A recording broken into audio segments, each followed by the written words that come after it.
Vær ærlig. Hvor bange var du før din første jobsamtale? Jeg var meget bange og virkelig nervøs. Men samtalen foregik på mit modersmål. Jeg tør ikke tænke på, hvor nervøs jeg havde været der, hvis samtalen var på et fremmed sprog. Dette er historien om Hassan, der skal til sin første jobsamtale på fremmed sprog i et nyt land. Lyt godt til ham. Vi kan alle lære meget af ham. Hassan stod ved kanten af Københavns Domkirke og kiggede op. Tårnene strakte sig højt mod den blå himmel, og byens lyde omsluttede ham som et levende hav. Det var hans første uge i København, og alt var både smukt og overvældende. De gamle brosten, de farverige huse, mennesker, der hastede forbi, alt var anderledes fremmed. Men Hassan havde lært, at man måtte tilpasse sig, når man var ny et sted. Hver dag var en lille rejse, hvor han lærte sproget, forstod folk og bevarede sig selv.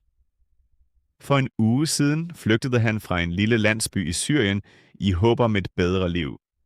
Han havde næsten ingen penge, kun en rygsæk, et pas og håbet om at skabe en fremtid her. Hans dansk var stadig enkelt, nogle gange næsten uforståeligt, men han havde stærk vilje til at lære.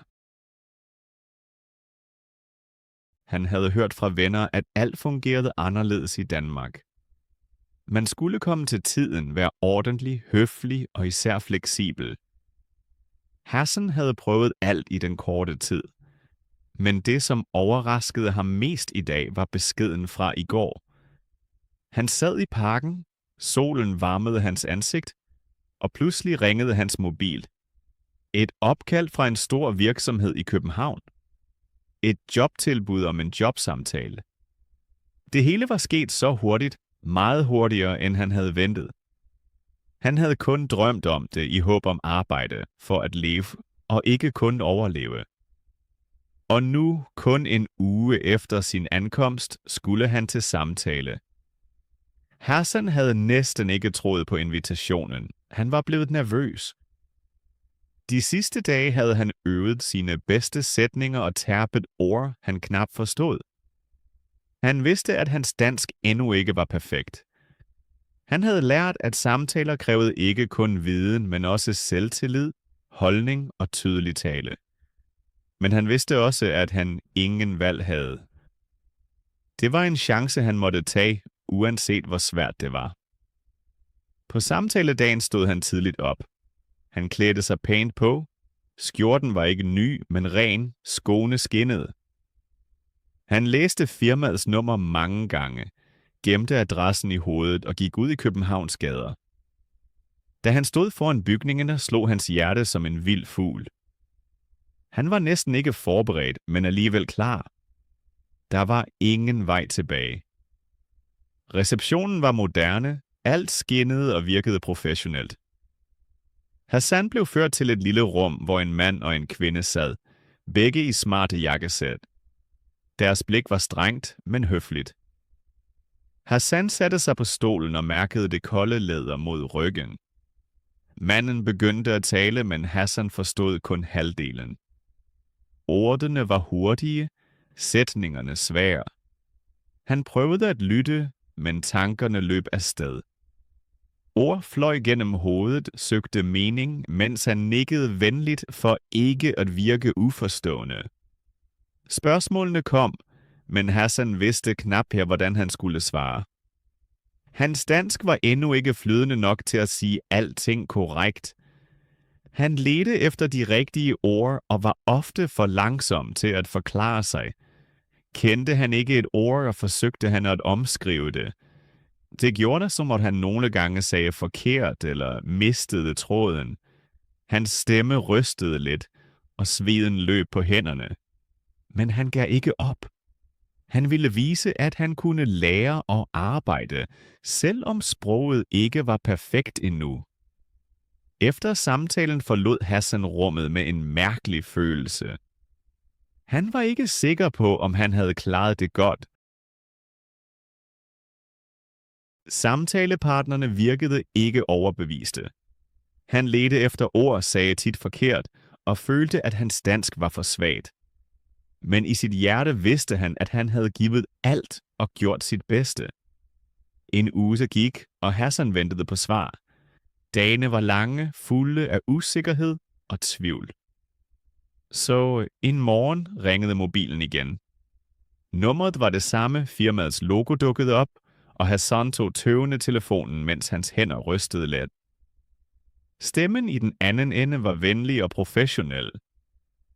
Sekretæren sagde bag at firmaet gerne ville byde ham velkommen, selv om samtalen ikke var perfekt. De havde set hans motivation og udholdenhed. Hun sagde, at han skulle gribe chancen. Hassan kunne næsten ikke tro det. Han lagde på og ringede til sin familie i Syrien og til vennerne hjemme i landsbyen. Han talte med sin søster, sine forældre og alle andre derhjemme. Hans stemme var fuld af glæde og taknemmelighed. Han fortalte så, hvor hurtigt alt var sket, og også hvordan samtalen havde føltes. De lyttede tålmodigt, grinede og græd. Hassan følte båndet til dem stærkere end nogensinde. Næste dag stod Hassan foran kontorbygningen. Det var hans første arbejdsdag. Bygningen var stor og moderne midt i København. Han trak den kolde luft dybt ned i lungerne og mærkede rejsens start. Spændingen var der stadig, men også troen på sig selv. Han lukkede øjnene kort, fokuserede på sin vejrtrækning og gemte øjeblikket i hjertet. Her begyndte en ny historie. En historie om mod, styrke og troen på, at alle fortjener en chance. Hassan så på det store dørskilt, som skinnede i solen og bar firmaets navn. Hans hjerte slog hurtigere. Han mærkede den kolde sten under fødderne, mens en mild vind gled gennem gaden. Alt omkring ham virkede stille, som om byen ærede øjeblikket. Han trak vejret dybt. Luften duftede af forår, håb og nye begyndelser. Det var svært at tro, at han kun havde været her en uge. Det var også svært at tro, at han havde kæmpet så meget for at stå her. Hans hænder rystede stadig lidt, selvom han prøvede at skjule det. Han puttede hænderne i lommerne på sin sorte frakke, der holdt ham varm mod vinden. Tankerne kørte rundt i hans hoved. Han tænkte på de sidste dage og de søvnløse nætter. Timerne, hvor han gentog ordene og øvede udtalen. Han huskede de mange små fejl, han havde lavet. Nogle gange spurgte han sig selv, om han havde lært nok. Han spekulerede på, om hans dansk nogensinde ville være godt nok til at klare sig her. Men han huskede, hvorfor han stod her. For sin familie. For en bedre fremtid. Han mærkede forbipasserendes blikke, men han havde lært ikke at skamme sig. Han var en fremmed, en indvandrer, som endnu ikke forstod alt, men som ville kæmpe. Nogle gange, når han så i spejlet, undrede han sig over sit udseende. Han var en mand, der knap kunne tale dansk, men som havde en stærk vilje. Hans mors blik fra Syrien, hvor hun altid sagde, at alle fortjener en chance, dukkede op. Hassan mærkede styrken i disse minder. De gav ham mod. Øjeblikket foran bygningen føltes som en overgang. En port til en verden, der nu blev levende gennem hans ankomst. Nu stod han her klar til det, der ville komme. Første arbejdsdag. Begyndelsen på et nyt liv. Han rettede ryggen, mærkede spændingen i nakken og trak vejret dybt igen. Det var en blanding af frygt, forventning og en lille gnist af stolthed. Måske tænkte han, var det netop dette, der gjorde ham stærkere.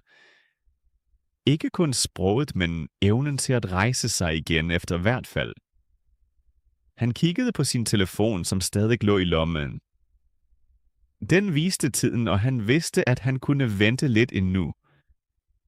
Han ville gemme dette øjeblik i sit hjerte. Det var øjeblikket, hvor alt begyndte.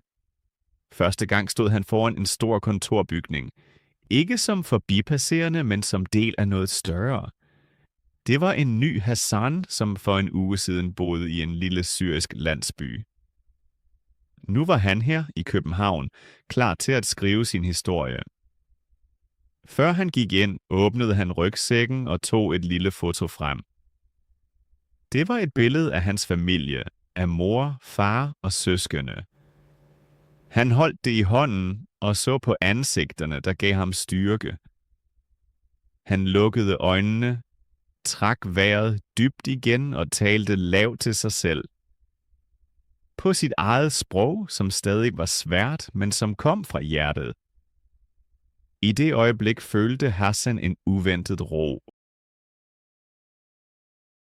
Frygten, som havde fulgt ham så længe, smeltede langsomt væk. Han vidste, at vejen stadig var lang. Mange udfordringer ventede. Han måtte lære mange nye ord, forstå meget nyt og stadig spørge sig selv, om han gjorde nok.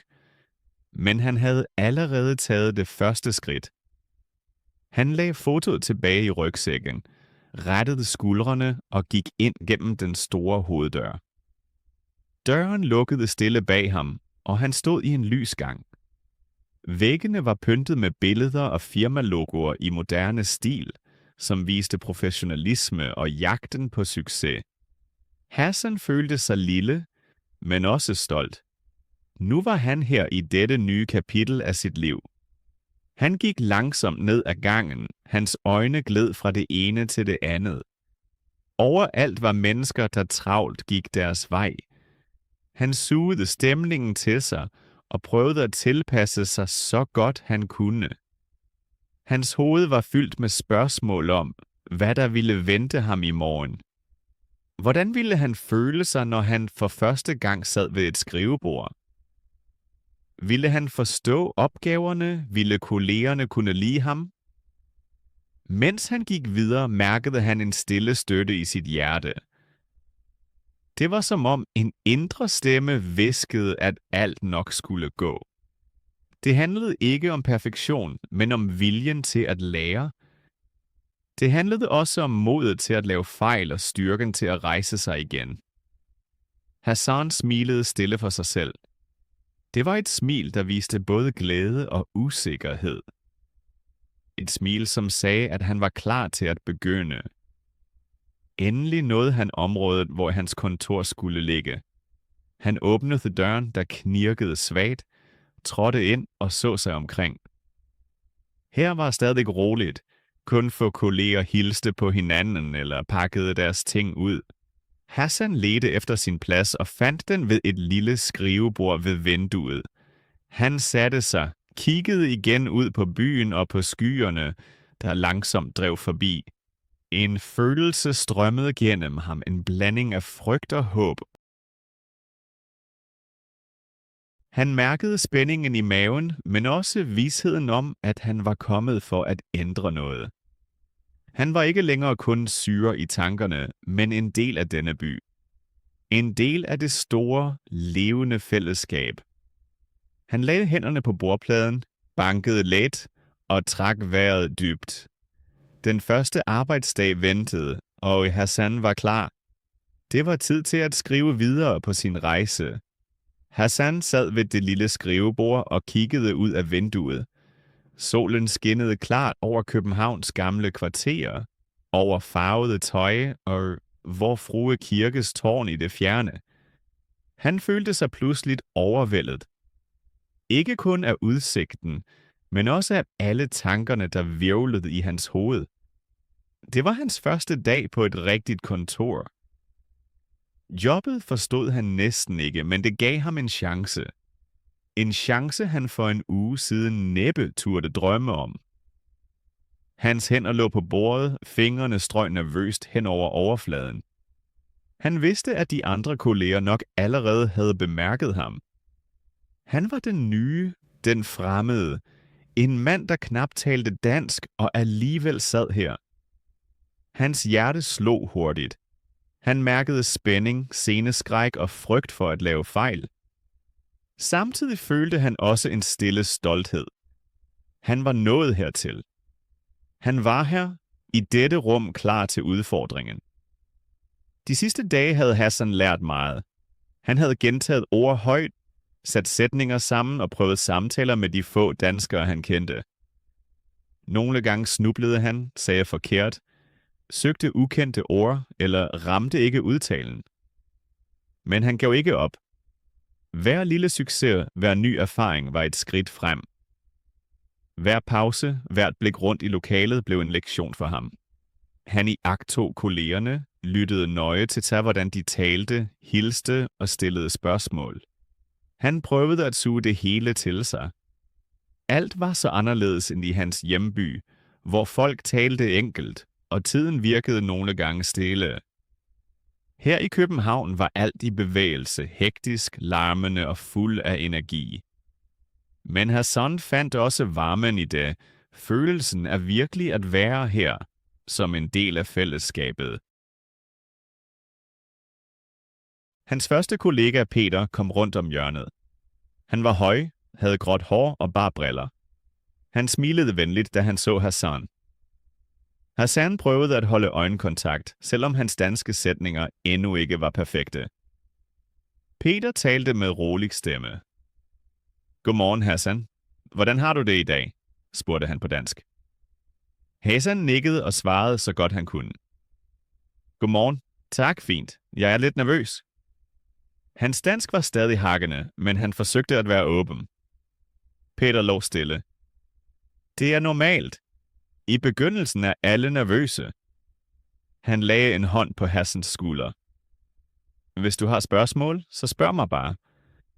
Hassan mærkede et lille stik i hjertet. Det var rart, at nogen var så venlig. Han nikkede taknemmeligt og sagde, tak, jeg lærer sig hver dag. Peter smilede endnu bredere. Det er det vigtigste. Lære og ikke give op. Hassan følte, at nervøsiteten langsomt forsvandt. Dagen var stadig lang, og han vidste, at han skulle lære meget. Men nu i dette øjeblik tændtes en lille flamme af tillid i ham. Måske var det muligt at få fodfæste her. Måske kunne han klare sig, selvom alt stadig var fremmed. Chefen Hr. Jensen kom ind på kontoret efter en time. Han var i 50'erne, alvorlig, men retfærdig. Han så rundt, nikkede til kollegerne og holdt en kort tale. Velkommen alle sammen. Jeg er glad for at se nye ansigter. Vi har meget at lave, og jeg forventer jeres bedste. Hans stemme var rolig, men bestemt. Hassan forstod lidt, men ordene velkommen og meget arbejde viste ham, at han var del af noget større. Hassan tog de små råd, som den nye chef gav. Punktlighed, pålidelighed, samarbejde. Det var tingene, der talte. Hassan tænkte på sit hjemland, på tiderne med familien. Der var alt enklere. Her var alt mere kompliceret, fuld af regler og forventninger, han først måtte lære. Men han ville ikke fejle. Dagen gik hurtigt med mange nye indtryk, nye ord og nye mennesker. Hassan skrev flittigt ned og prøvede at forstå alt. Han mærkede belastningen, men også glæden, når han gjorde små fremskridt. Efter frokostpausen sad kollegerne i det lille køkken, spiste smørbrød og drak kaffe. Hassan betragtede dem og lyttede til samtalerne. Han prøvede at være med, selvom hans svar nogle gange kun var et nik. Om eftermiddagen blev der mere roligt. Hassan satte sig ved skrivebordet, åbnede notesbogen og skrev ord ned, han ikke kendte. Han ville lære dem, så han næste gang kunne svare bedre. Det var hårdt, og hans hjerne arbejdede på højtryk, men han vidste, at det var umagen værd. Hvert ord, han lærte, var en sten på vejen frem. Da arbejdsdagen sluttede, følte Hassan både træthed og lettelse.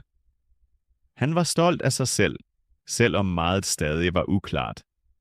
Han pakkede sine ting, bukkede let for kollegerne, som nikkede venligt og sagde, farvel. Hassan svarede med et lille smil, selvom hans dansk endnu ikke var perfekt. Han vidste, at han stadig måtte lære meget. Men i dag, på sin første dag, havde han vundet en lille sejr. Turen hjem var stille. Hassan gik gennem gaderne. Lygternes lys oplyste vejen. Han tænkte på sin familie, på opkaldet i går, på ordene, han havde sagt. Han havde fortalt dem, at han havde fået et job, men han vidste ikke, hvordan det skulle fungere. De havde kun smilet og opmuntret ham til at fortsætte.